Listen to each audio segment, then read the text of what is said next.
बोलिए संत समाज की जय।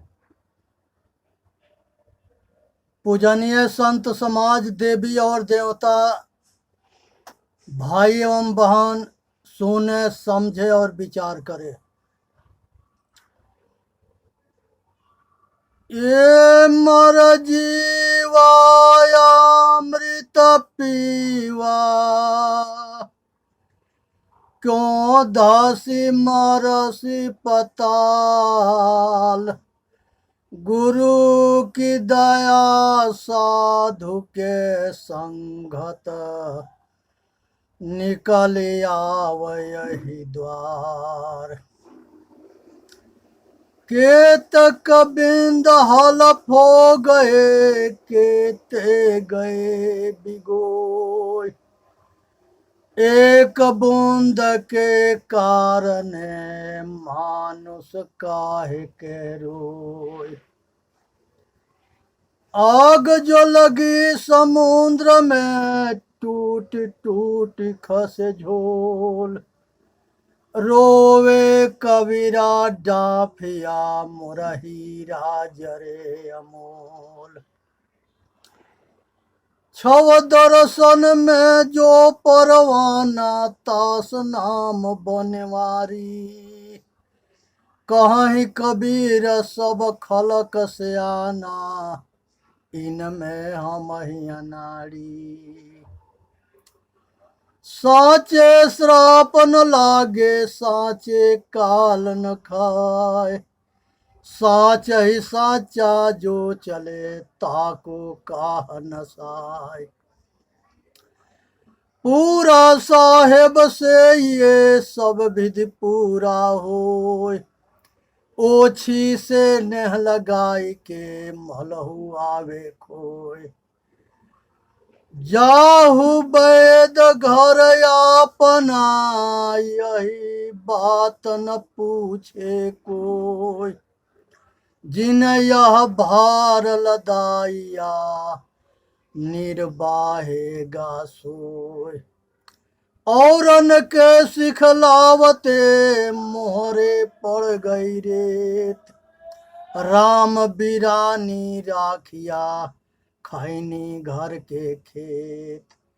मैं चितवत है तो ही के, तू चितवत कोई और। कहीं कबीर कैसे बनिए, मोहि तो ही और। हे भाई, संसार के अंदर जो है, हम चेतन आत्मा के याद करते हैं, ध्यान करते हैं और उसके सब साधन करने के लिए तैयार है। और मन कहीं है, तन कहीं है, कैसे काम बनेगा। ये संसार में जो है, मन और तन दोनों एक होना जरूरी है।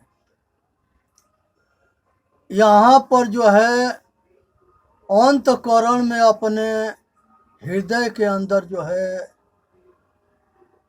बिना सतगुरु के आत्मज्ञान नहीं होता है। जाको खोजत कल पो गया, घाट ही माही सो मोर। बाढ़े गर्भ गुमानते, ताते पर गई दूर। दिल में खोजो, दिल ही में खोजो, यह करी मारा माँ। हे भाई, दिल के अंदर खोजो, बाहर खोजने से कुछ नहीं मिलेगा।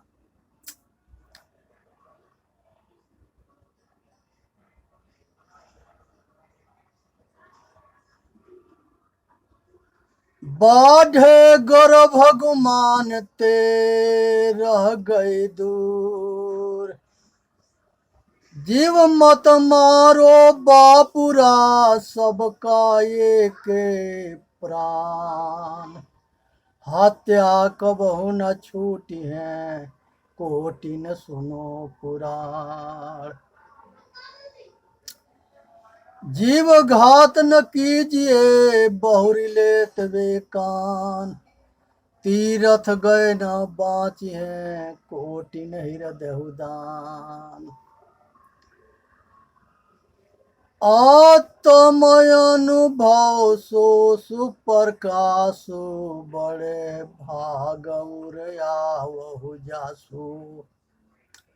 हे भाई, संसार के अंदर जो है बहुत भाग्य से आत्मज्ञान होता है।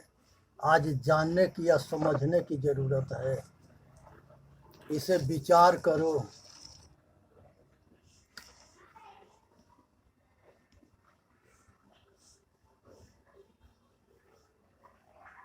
मम दर्शन फल परमय अनुपा, जीव पावन निज सहज स्वरूपा।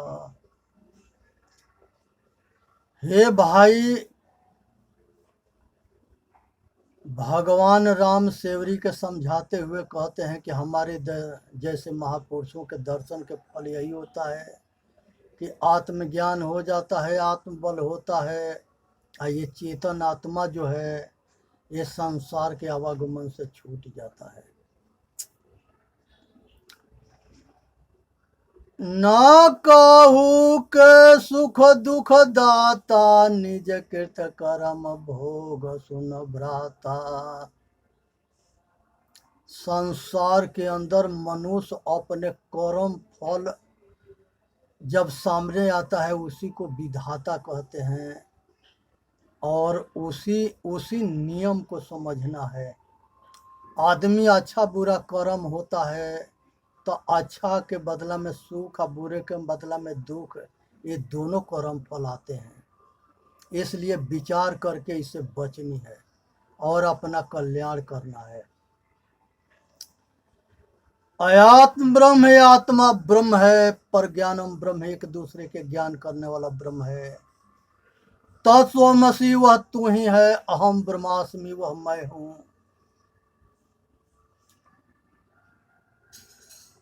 ये संसार के अंदर गीता में कृष्ण भगवान कहते हैं कि हे अर्जुन, ये हम सब पहले थे, आज हैं, आगे रहेंगे।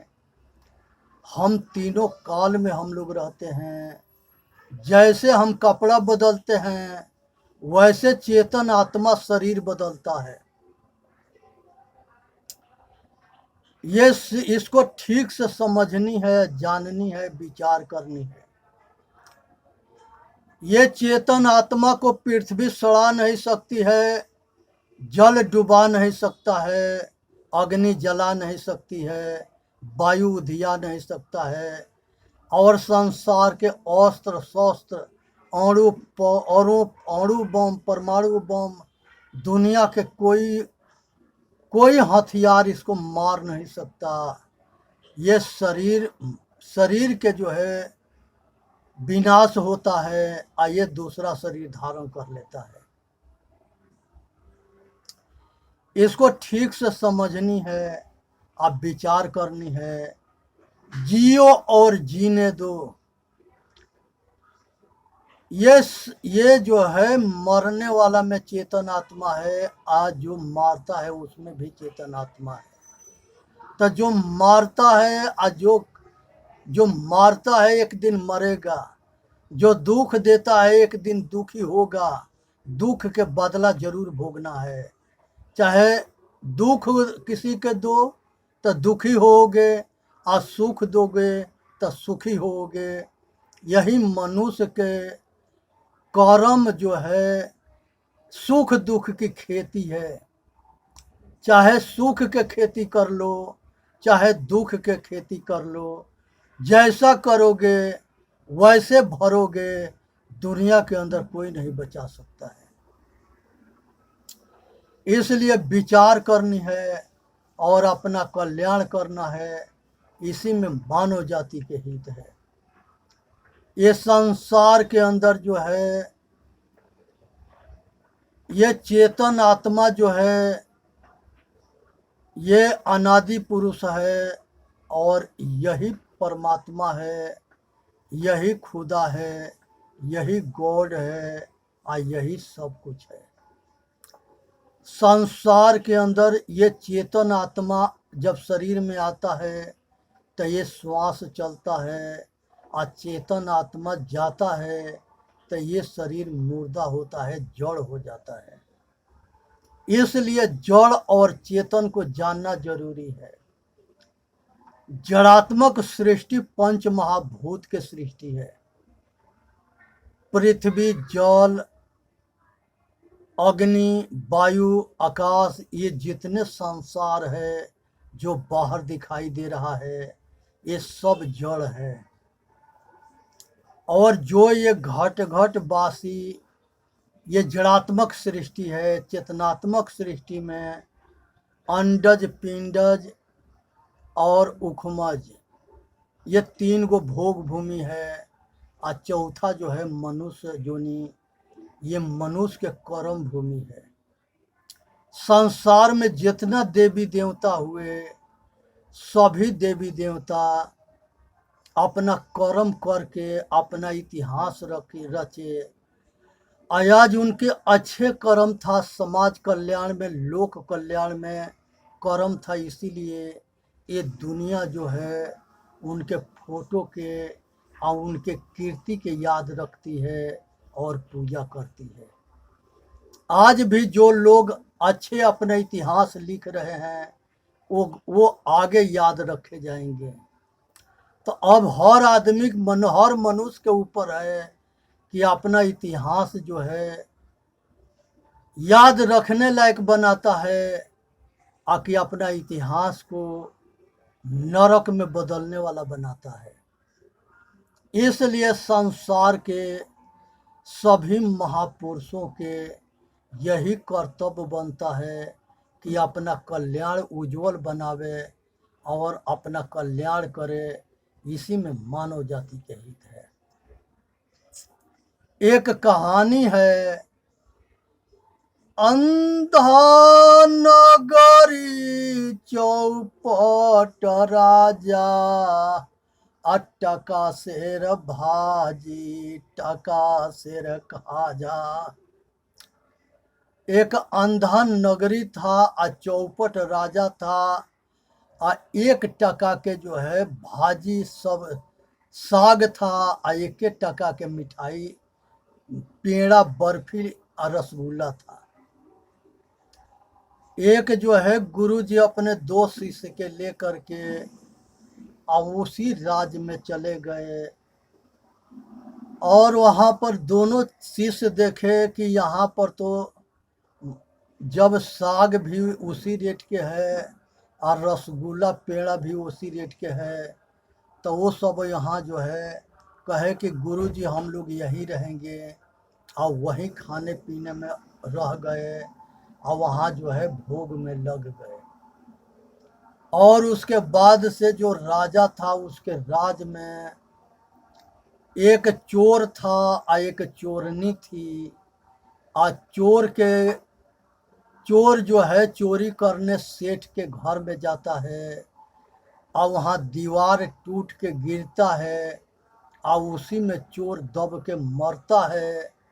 तो चोरनी जो है वो जो है राजा के लगे जाती है अपना फरियाद लेके कि सेठ जो है मकान कमज़ोर क्यों बनाया था, जिसके वजह से हमारा चोर चोरी करने गया था, सेंध खोला था, तो दीवार टूट के गिर गया और उसी में वो दब के मर गया।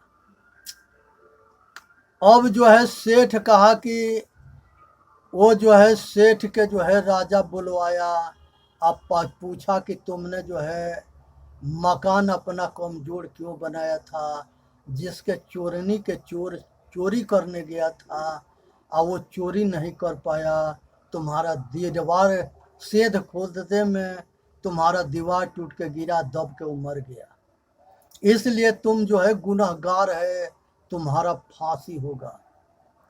सेठ कहा कि हजूर इसमें हमारा दोष ना है। वो कहा कि किसके दोष है? वो कहा कि हजूर जो मकान बना रहा था मिस्त्री, उसका दोष है।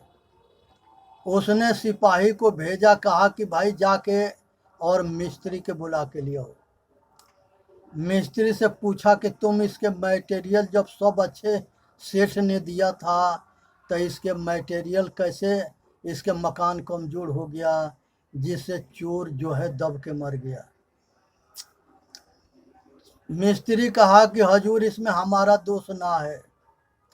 कहा कि किसके दोष है? उसने कहा कि लेबर के दोष है जो मसाला बना रहे थे। उसने कहा कि ठीक है, वो जो है मजदूर को बुलाया जाए, वो सबके फांसी होगा। मजदूर उसके बुलाया गया और मजदूर से पूछा कि तुम लोग मसाला कमज़ोर क्यों बनाए? कहे कि हजूर इसमें हमारा दोष ना है। कहा कि किसके दोष है?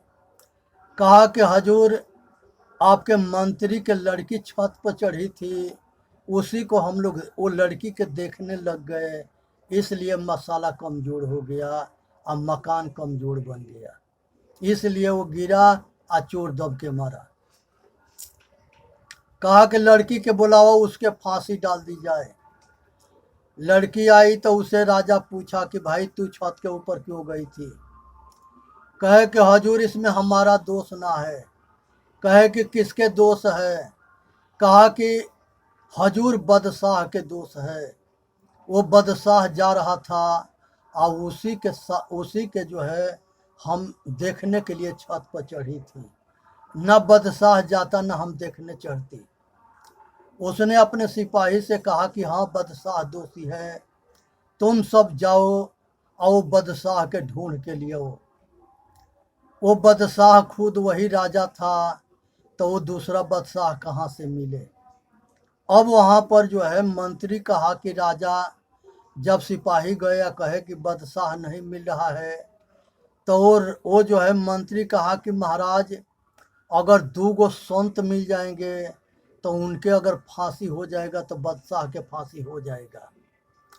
अब वो जो है सिपाही जो है 2 महात्मा खोजने गए, तो वो दोनों जो है चेला जो है सस्ता सामान खा करके अब पूरा मौज मस्ती में, अब भोग में पूरा पागल हो करके अब तगड़े बन गए थे। राजा वो दोनों के बुला के ले आया, वो सिपाही बुला के ले आया, तो वो सब जो है राजा पूछा कि तुम लोग जो है तुम लोग के फांसी होगा। तो ये दोनों जो है बुद्धिमान थे, आपस में विचार किए कि ये वो तो ये राजा जो है मूर्ख है, ये है आई आंधा नगरी है, तो इसको मूर्ख बनाना कोई बड़ी बात ना है। जो पहले से मूर्ख है उसको मूर्ख बनाना संतों के बायां हाथ के खेल है।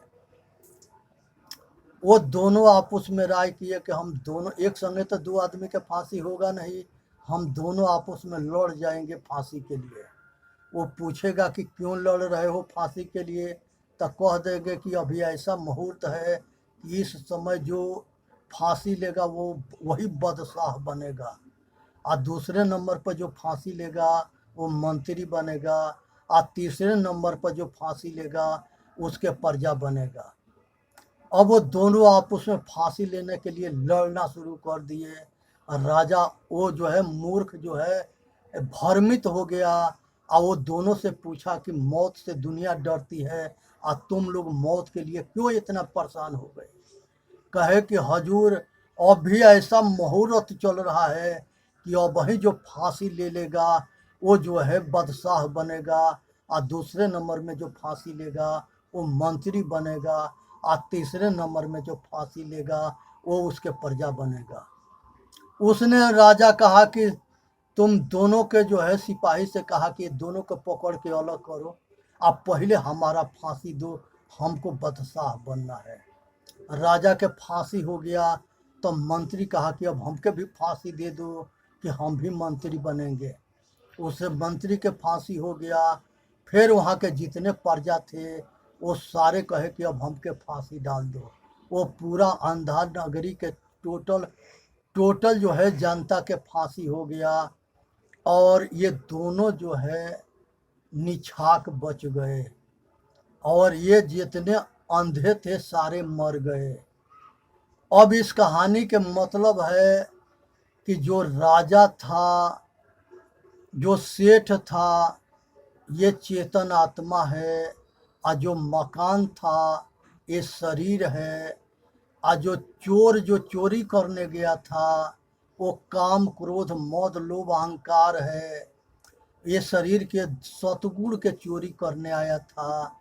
और इसी में जो है विवेक और वो महात्मा जो दोनों थे वो विवेक और विचार थे। और इसी यही जो है मिट्टी पानी अग्नि हवा आकाश से ये शरीर बना है। और जब सतोगुण जगता है तो उसमें लोभ जो है वो विवेक से या विचार से उसके पहचान हो जाता है, और उसको जो है मार दिया जाता है। मार देने के मतलब कि उसका प्रभाव इस शरीर पर ना पड़ता है। और यही जो है चेतन आत्मा जो है वो सेठ जो था वो सारे के जो है दुर्गुण के मार दिए जाते हैं सतगुण के द्वारा। और चेतन आत्मा के अटल राज्य होता है। जब तक ले मनुष्य मनोमुखी होता है तो जीवन में दुख उसके पीछा ना छोड़ता है, क्योंकि मन जो है माछी के जैसा है। अगर गंदा चीज मिलेगा उसमें मजा लेगा, अच्छा चीज मिलेगा उसमें मजा लेगा। एक हमेशा जो है मजा के चक्कर में जो है वासना के आसक्त होकर इसका गुलाम बना पड़ा है। तो ये मन जो है माछी के जैसे जो है भिन भिन आता रहता है। आ ये जानवर से या कीड़े मकोड़े से या पशु से जोनी से आया है, ये हमेशा नीचे की तरफ भागता है। हमेशा जो है विचलित करने के भोग में इसके भोग के रोग और आसक्ति बहुत प्रबल है। हमेशा भोग में जाता है। कोई लड़की इसको कनखी मार देगी तो सब काम छोड़ के उसके पीछे दौड़ जाएगा। कौआ कान ले गया तो कान ना टोएगा, कौआ के पीछे दौड़ेगा। यह स्त्री भोग में अंधा रोगी बना पड़ा है और बीमार है। ये इतने प्रबल इसकी इच्छा है, जो इसकी इच्छा जितने मिलता है उतने बढ़ता है, और ये आग को समझता ना है और उसी में जल मरता है। इसलिए जो है इसको ठीक से समझनी है, आप विचार करनी है और अपना कल्याण करना है। ये संसार के अंदर जो है ये जो है बहुत भ्रमित हुआ है। तो इसलिए जो है और राजा जो था वो मोह था, और प्रजा जो था दुर्गुण था, और मंत्री जो था वो मंत्री जो है दुर्गुण के तरफ कुबुद्धि थी। तो ये सगरी दुर्गुण के या कुबुद्धि के आ दुराचरण के सबके अंत हो जाता है जब विवेक और विचार प्रकट होता है। तो ये शरीर के मनुष्य के हृदय के अंदर सतोगुण और रजोगुण ये दोनों दैवी संपदा आसुरी संपदा के युद्ध हमेशा होता रहता है। और जो विचारशील होता है वो दैवी गुण के जीत होता है, और जो अज्ञानी होता है उसके हृदय में आसुरी गुण के जीत होता है, तो वो आसुरी कर्म करता है। और ये विवेक का विचार जो है यहाँ के राजा विवेक है, और आसुरी गुण के राजा जो है मोह है। तो ये सब जो है सगरी के विनाश होता है, और मनुष्य ये चेतन आत्मा अपना स्वरूप में पहुँच के अपने घर वापसी होता है, और परम शांति या परम आनंद के स्वरूपस्थ होकर के असहज समाधि में आनंदमय होता है। चेतन जीव दुख मुक्त चैनल पर आके अपना कल्याण करे। बोलिए सतगुरुदेव की जय। साहेब बंदगी, साहेब बंदगी, साहेब बंदगी।